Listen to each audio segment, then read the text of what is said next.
So let's cut to the chase. What does this mean for Walmart, do you think? Well, Amazon's move into groceries, I think, is a validation to a certain extent that this battle won't be won online. I mean, Amazon for years has been saying and acting as if they could dominate all of retail without any physical brick and mortar stores. And this move, I think, indicates that that's probably not going to be the case. And the retail stocks were battered on Friday, but in a way, their model's been validated to a certain extent, particularly in grocery. So having Amazon in there, I think, will be good for the segment. They'll bring some technology, some innovation, and more competition, which will make retailers better. So Walmart has been moving into and has been very, very big in the grocery business. At the same time, it's really made investments in online. Two aspects to this. Number one, what about the deflation we've seen in grocery prices? Will this exacerbate that problem?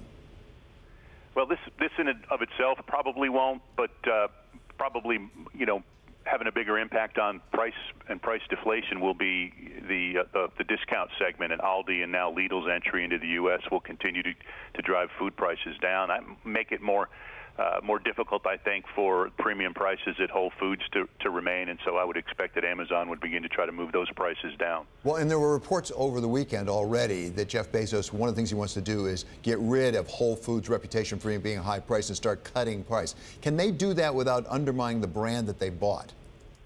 Well, that's a really good question. The brand built itself on premium, particularly premium fresh and produce and meat. And if they can deliver value and premiumness at the same time, they'd be the first ones to do it. So it's a very difficult proposition to deliver, particularly because Whole Foods over the last couple of years hasn't been performing very well. You've seen their margins and profitability decline and decrease. They've had some management changes, so they're not in particularly good shape. So just going in there and cutting prices, may not have the effect that Jeff would desire.